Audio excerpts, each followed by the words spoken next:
Praise the lord, praise the lord. యేసు ప్రభు వారి పరిశుద్ధ నామంలో దేవుని ప్రియులైన మీకు అందరికీ పరిశుద్ధమైన వందనాలు తెలియపరుస్తున్నాం.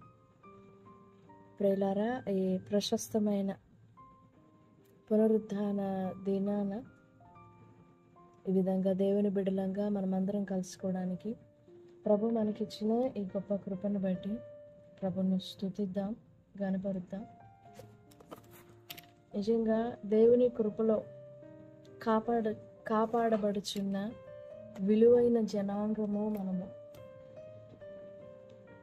దేవుని దృష్టిలో, పరలోకపు దృష్టిలో ఎంతో అద్భుతముగా ప్రస్తుత శారీరక జీవితంలో శ్రమ, దుఃఖం, కన్నీళ్ళు, వేదన, అయిష్టము ఇలాంటివి ఉండి ఉండొచ్చు, కానీ చాలా విలువైన కృపలో దాచబడుతున్న వారము మనము. కాబట్టి ప్రభు కృపలను మనం ఎప్పటికప్పుడు గుర్తు చేసుకుంటూ, జ్ఞాపకం చేసుకుంటూ దేవుణ్ణి ఘనపరచాలి. మనం ప్రతి కృపను బట్టి ఘనపరచాలి. మంచిదే. ఈ ప్రశస్తమైన సమయంలో 104వ కీర్తనలో నుండి ధ్యానం చేసుకుందాం. 104వ కీర్తన. ఇందులో అనేకమైన వచనాలు మనకు కనపడతాయి. కాకపోతే ఈ ప్రశస్త సమయంలో మన ధ్యానం కొరకు తృప్తి, సాటిస్ఫాక్షన్ అనే మాటని గురించి ఈ అధ్యాయంలో ధ్యానం చేద్దాం. 104వ కీర్తన మొదటి వచనము, 104వ కీర్తన 13వ వచనం, 16వ వచనం, 24వ వచనం, 27, 28 వచనాలు. మొదటి వచనం: నా ప్రాణమా యెహోవాను సన్నుతించుము, యెహోవా నా దేవా, నీవు అధిక ఘనత వహించిన వాడవు, నీవు మహాత్మ్యమును ప్రభావమును ధరించి ఉన్నావు. 13వ వచనం: తన గదులలో నుండి ఆయన కొండలకు జలధారలనిచ్చును, నీ క్రియల ఫలము చేత భూమి తృప్తి పొందుచున్నది. 16: యెహోవా వృక్షములు తృప్తి పొందుచున్నవి, ఆయన నాటిన లెబానోను దేవదారు వృక్షములు తృప్తి పొందుచున్నవి. 24: యెహోవా నీ కార్యములు ఎన్నెన్ని విధములుగానున్నవి, జ్ఞానము చేత నీవు వాటినన్నిటినీ నిర్మించితివి, నీవు కలుగజేసిన వాటితో భూమి నిండి ఉన్నది. 27: తగిన కాలమున నీవు వాటికి ఆహారం ఇచ్చెదవని ఇవన్నీ నీ దయ కొరకు కనిపెట్టుచున్నవి. 28: నీవు వాటికి పెట్టునది అవి కూర్చుకొనును, నీవు గుప్పిలి విప్పగా అవి మంచి వాటిని తిని తృప్తిపరచబడును. దేవుడి లేఖనము మన కొరకు దీవించునుగాక. ఆమేన్. ఇన్ని వచనములలో తృప్తి అనే మాట కనపడుతుంది.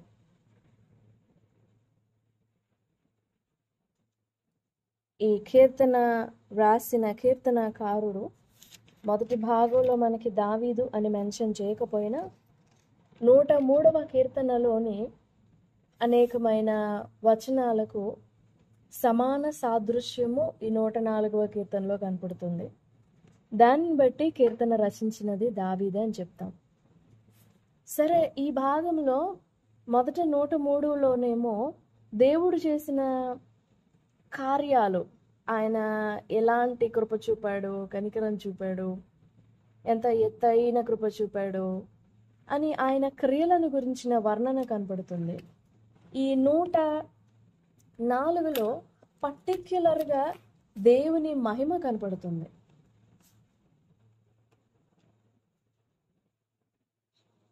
దేవుని మహిమను చూపిస్తున్నాడు దావీదు. దేవుని మహిమ, నువ్వు తృప్తిపరుస్తున్నావు. And here David shows the completion, the finished, the fulfilness of God's work అని చెప్పచ్చు.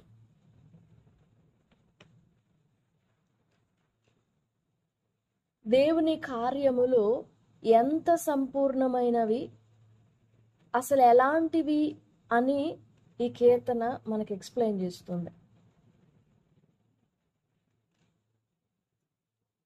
అందులో కూడా తృప్తిపరచుచున్నవు, తృప్తి నొందుచున్నవి, నువ్వు తృప్తిపరుస్తున్నావు అనే మాట అన్నిసార్లు కనపడడం కూడా చాలా ఆశ్చర్యమే. నిజానికి తృప్తి అంటే దేని విషయంలో తృప్తి, ఎందుకు తృప్తి, ఎంత ఎంత క్వాంటిటీని తృప్తి అంటామో, what is the meaning of satisfaction? What do we say that? Satisfaction.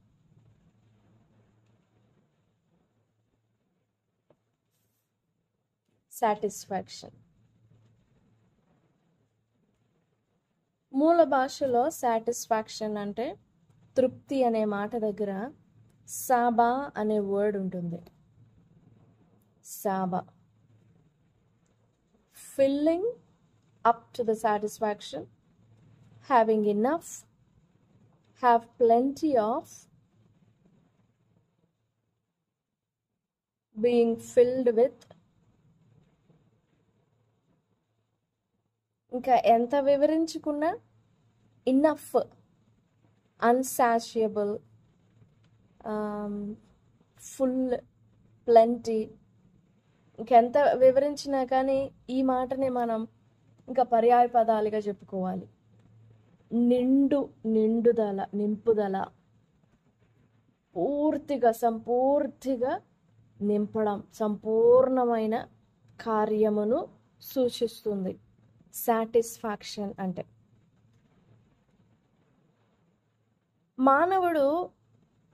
మానవ జ్ఞానాన్ని బట్టి, మన కంటికి కనపడే పరిస్థితులను బట్టి we will be satisfied so easily. ఏ చిన్నది కనపడినా కానీ విల్ బి సాటిస్ఫైడ్, బికాస్ ఆ మొమెంట్లో మనకు అవసరమైన దాన్ని బట్టి, ఆ క్షణాన మనకు అవసరమైన దాన్ని బట్టి ఓకే ఇట్స్ ఎనఫ్ అనుకుంటా. కానీ దేవుని దృష్టిలో నింపుదల, నిండుతనము మన దృష్టిలో నిండుతనానికి చాలా వ్యత్యాసం ఉంటుంది. మనమేమో ఈ క్షణిక మాత్రం ఆలోచిస్తాం, కానీ దేవుడేమో శాశ్వత కాలానికి ఆలోచిస్తాడు. మనమేమో ఈ పరిస్థితిలో, ఈ టైంలో, అవసరమైన సమయంలో, నాకు అవసరమైన సమయంలో నా చేతిని నింపకుండా, నాకు అవసరమైనట్టుగా, నేను అనుకున్నట్టుగా నాకు జరిగించకుండా, ఆయన ఎలాంటి కార్యం చేస్తే నాకేంటి, నాకేమొస్తుంది, నాకేం ఒరుగుతుంది అని అనుకుంటాం మనం.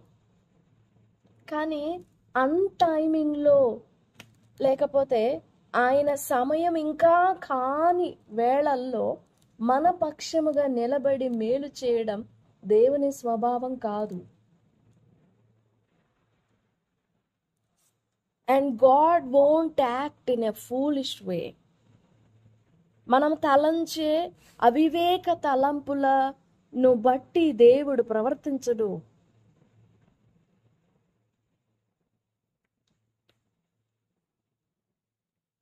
కానీ బాధాకరమైన విషయం ఏంటంటే, మన ప్రార్థనలన్నీ మన సంతృప్తికే సరిపడతాయి.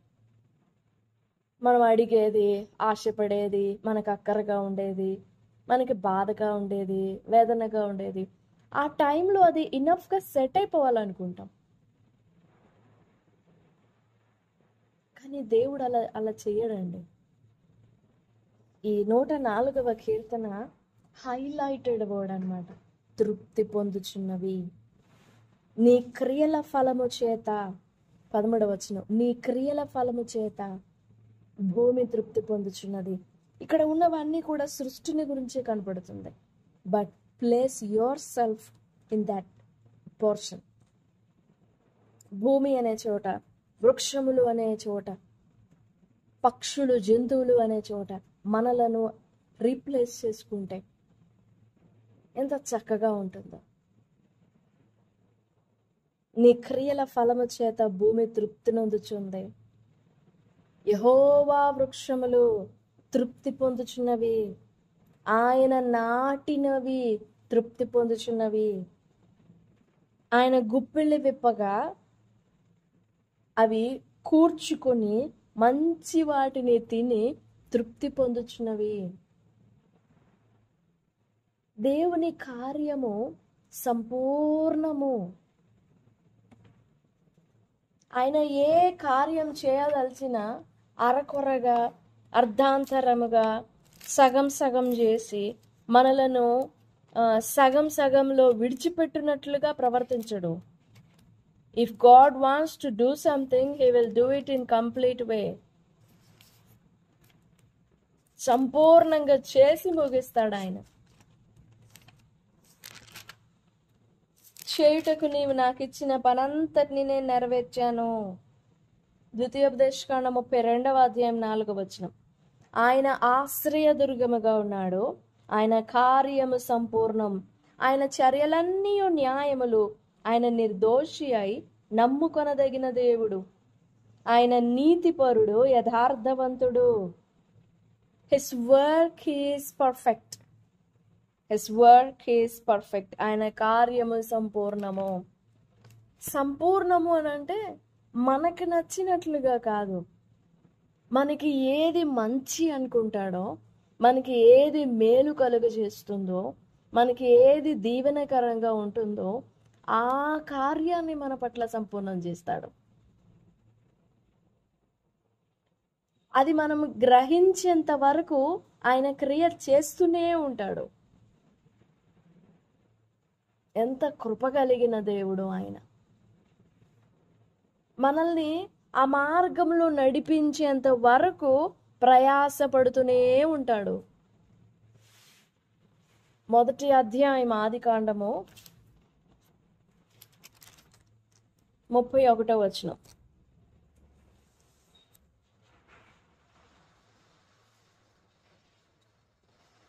దేవుడు తాను చేసినది యావత్తును చూచినప్పుడు అది చాలా మంచిదిగా ఉండెను. And God saw everything that he had made, and behold, it was very good. He was satisfied. మంచిదిగా, సంపూర్ణమైనదిగా. He was satisfied whatever he has done. సంపూర్తి చేసి. 2వ అధ్యాయం 2వ. దేవుడు తాను చేసిన తన పని 7వ దినములోగా సంపూర్తి చేసి తృప్తిపరుస్తాడండి దేవుడు. సంపూర్ణమైన కార్యములో సంపూర్ణమైన విధముగా మన ఎడల మన పట్ల జరిగించి మనలను తృప్తిపరుస్తాడు. అంత గొప్ప దేవుణ్ణి మనం కలిగి ఉన్నాం. మనం ఎందుకు సిగ్గుపడాలి? మనం ఎందుకు భయపడాలి? మనం ఎందుకు కంగారు పడాలి? Why should we take tense? And why should we be afraid? There is nothing to worry. చింతపడాల్సిన అవసరం లేదు, బాధ నొందాల్సిన అవసరం లేదు, తొందరపడాల్సిన అవసరం లేదు. Because he will make his things happen even when there is no way.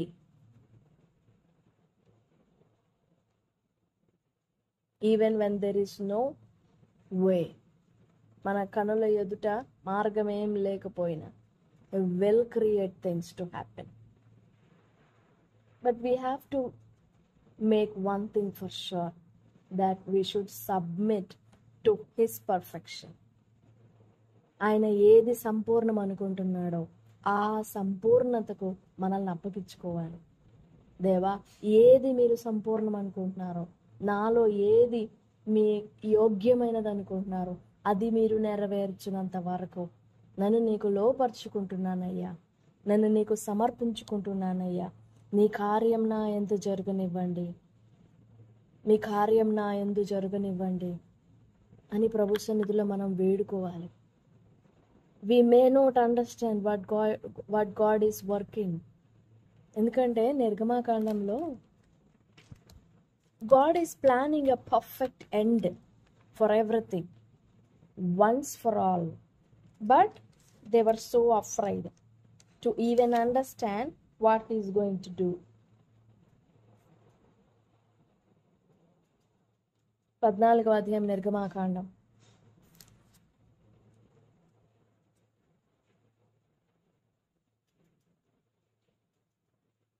ఒకటి 2 వచనాలు.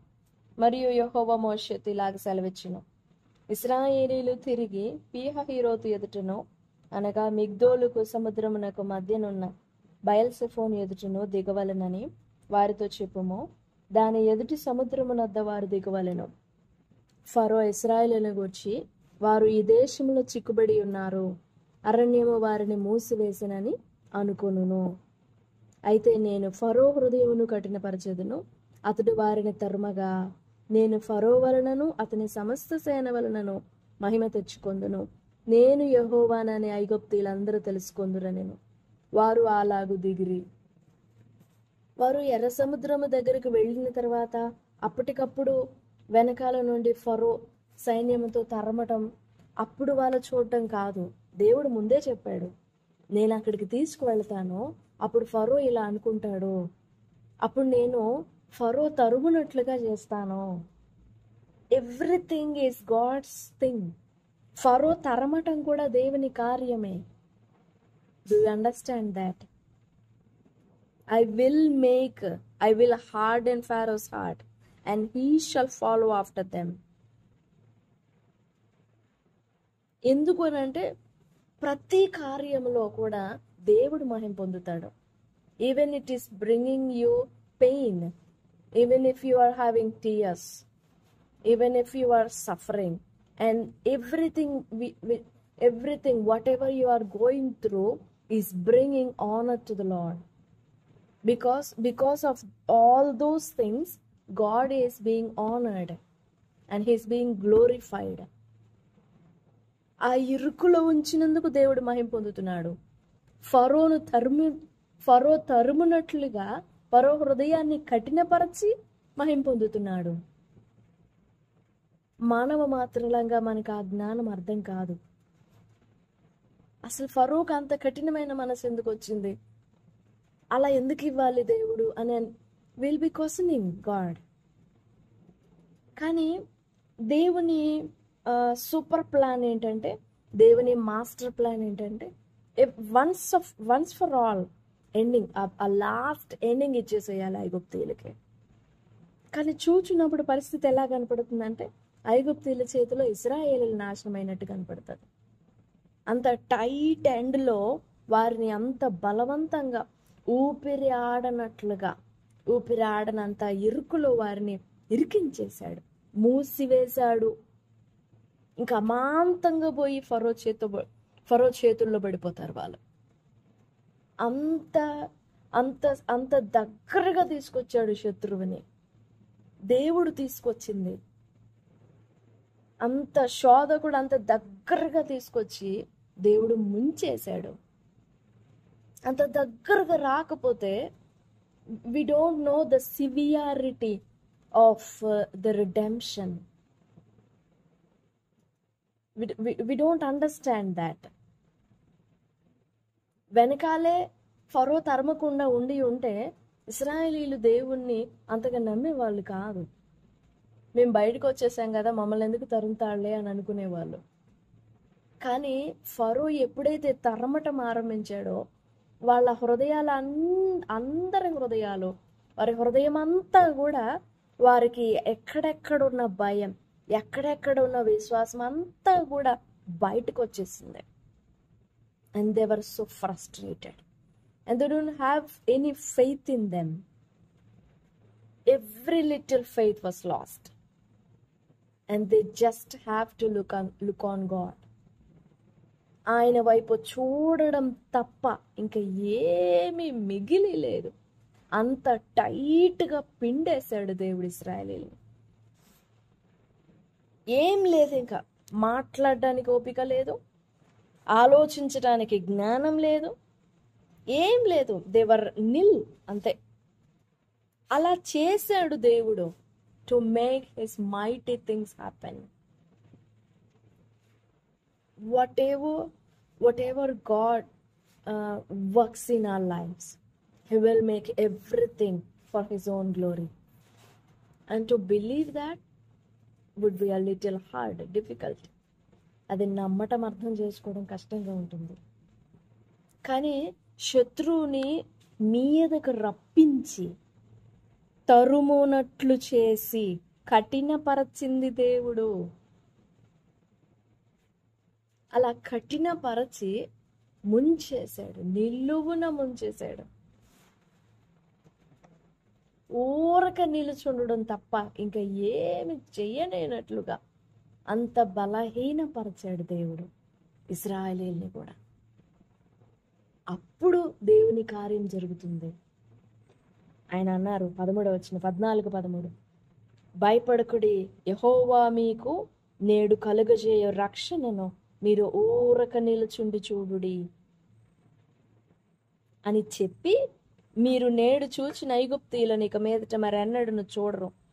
యెహోవా మీ పక్షమున యుద్ధము చేయను, మీరు ఊరకయే ఉండవలనని ప్రజలతో చెప్పాను. అలా చెప్పి ఇంకా ఏం చేయాలో తెలియక మోషే మోకరిల్లి ప్రార్థిస్తున్నాడు.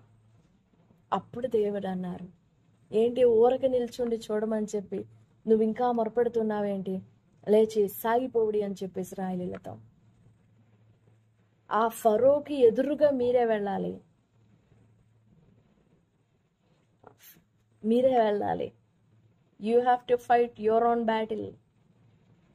ఆ ఎర్ర సముద్రంతో మీరే పోరాడండి, మీరే పోరాడండి. వెనక మృంగి వేయడానికి బయలుదేరిన శత్రువుని నేను ముంచివేస్తా.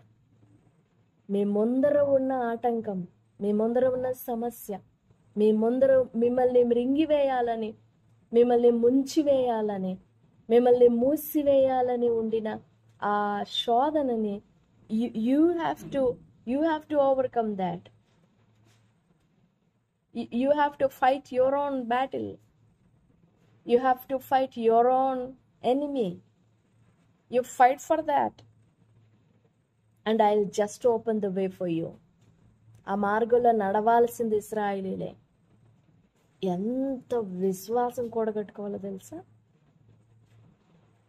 ఎంత నీరు గారిపోయిందో వారి హృదయం, అంత బలపడింది అడుగడుగున.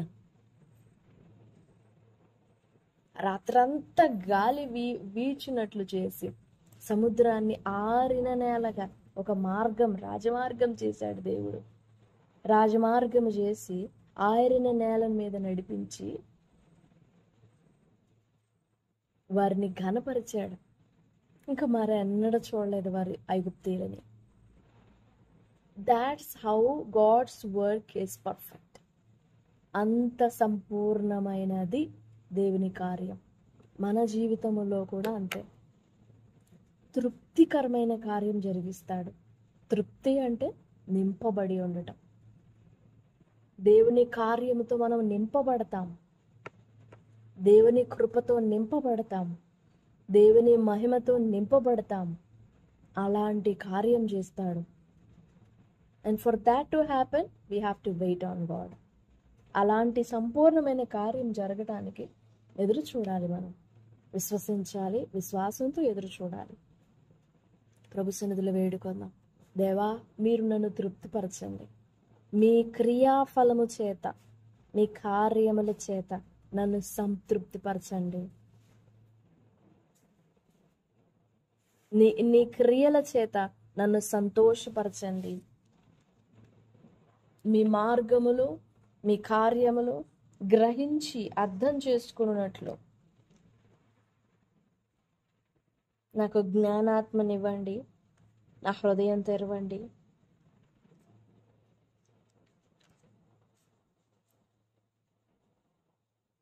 ప్రభువా, నాకు ఆ విశ్వాసమును దయచేయండి. నీ క్రియలు గొప్పవి, నీ కార్యములు మహిమా ప్రభావములు గలవి. 111వ కీర్తన 2:3. యెహోవా క్రియలు గొప్పవి, వాటి యందు ఇష్టము గల వారందరూ వాటిని విచారించుదురు. ఆయన కార్యము మహిమా ప్రభావములు గలది, ఆయన నీతి నిత్యము నిలకడగా ఉండును.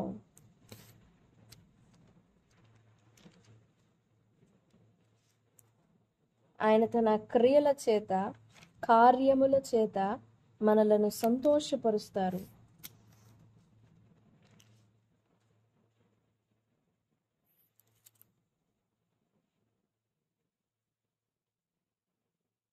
ప్రభు సన్నిధిలో వేడుకుందాం.